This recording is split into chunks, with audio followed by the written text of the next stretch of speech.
When we went to the hardware store, all we had to do was get some 1x4 pine. This is all this is pine. You can use that for sheetrock backing. See, I'm just going to hold it up there, and I measured it so the end of it sticks out a little bit on both sides. So I'll have to feel up there, see about where it goes, and that looks fine there. And the beauty of these little patches with the battery operated drills, I'm just using sheetrock screws. This is 1.25 inch coarse threaded sheetrock screws. I'm just going to hold the 1x4 down with my hand. And these screws, you don't really have to set them in as long as they're flush, because then we're going to put webbing tape over here. These, when they're underneath webbing tape, you can make them flush, okay? I just feel on it. As long as it's flush, I'm fine. I just hold it down and screw it up there.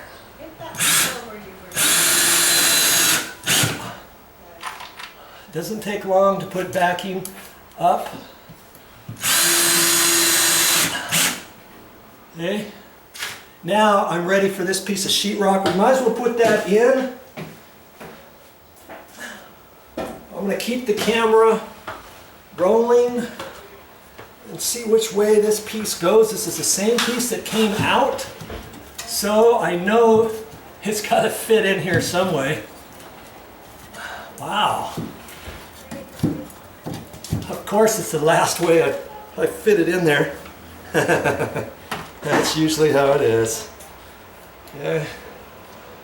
Now I know my board's going across that way. I'm just screwing it up to the 1x4s. And so before you put your sheetrock up, just look and make sure you know where the backing is. Okay. This is not rocket science. Anyone can do this. If I can do it, you can do it. Coarse threaded sheetrock screws. There we go. There's my patch. Now I'm ready for this one here.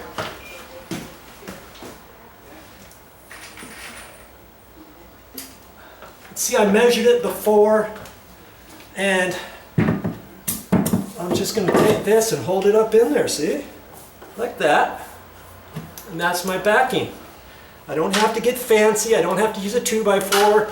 I don't have to use Douglas fir wood. I just use my pine. Hold it up there.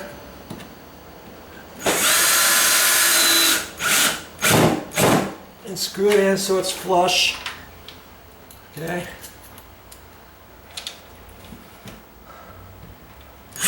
Put some pressure on the back side of this and hold it.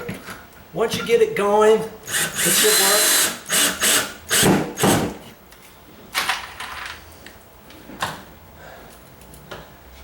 See, now I know this goes way down there, so I can put one here wherever. I don't have to go down any further. And this one just barely goes up in there, so I'm not even sure if I'm going to put a screw in that.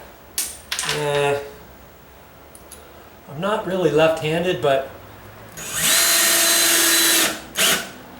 now if I want to get this done, one more here.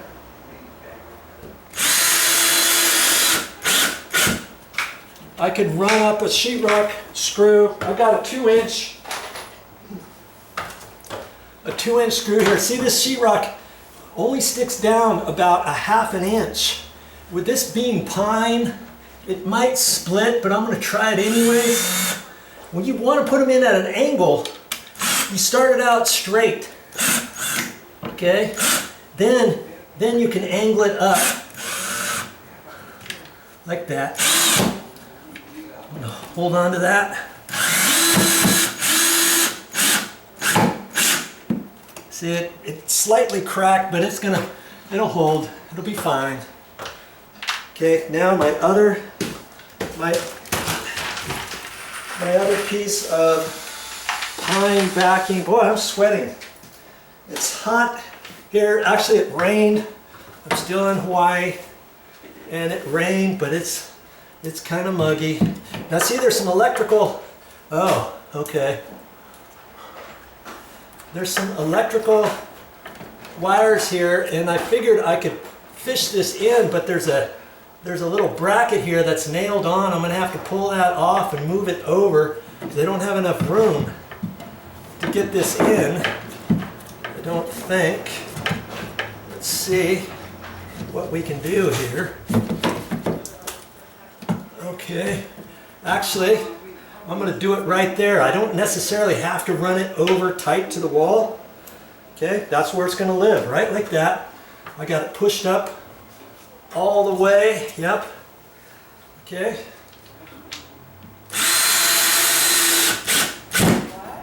Inch and a quarter is only going in. It's not going in to the back. Okay, I can't feel it at all. And that's good because there's wires on the back side. Okay. Now there's not much sheetrock hanging here. You just have to be careful. And that one there, I think I'm going to use another 2-inch.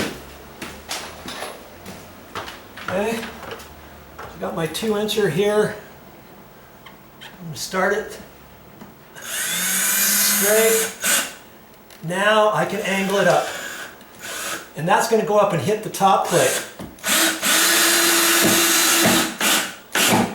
Okay, there. I don't even have to put a screw there if I don't want. But if you feel like it, you can. You just have to hold your mouth just right. You don't want that to crack your edge of your sheetrock out. That makes you feel better. But I wouldn't have just put the 2 screws there. I didn't have enough of this going up because it was right there, you see. That's plenty strong for sheetrock backing. That's all you need. Man, see how easy this stuff is? I got the piece of sheetrock. Let's hold it up there. I know, see, I know if I put any screws here, I'm not going to hit anything. But I don't have to put screws there, do I?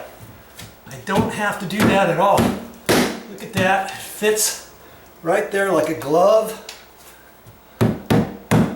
Okay.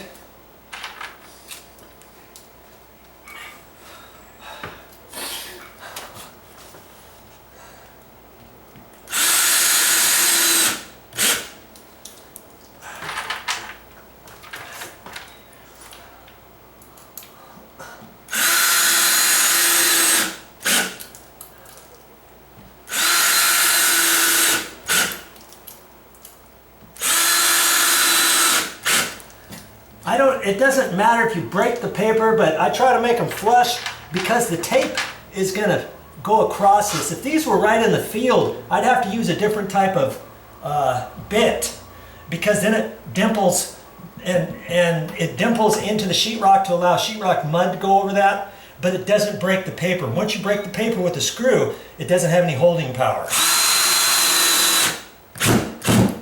Okay.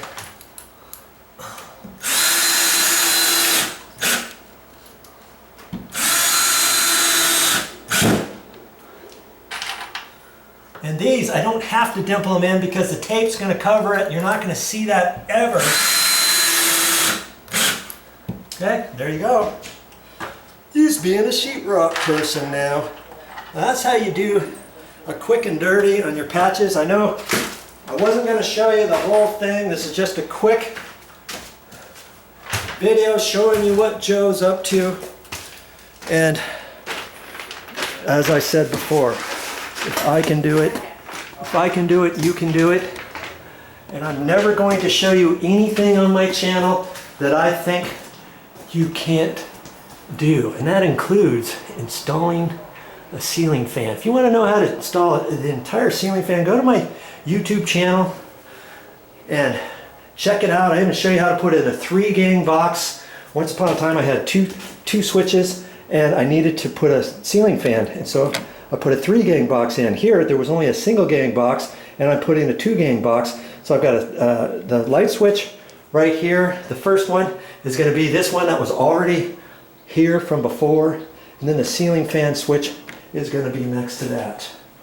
Yeah, I'll show you a few more videos of this particular project later, but for the time being, I'm glad these patches are done and this wire is up there where it belongs. Well, that's all I got for this time, but I'll be back with more video.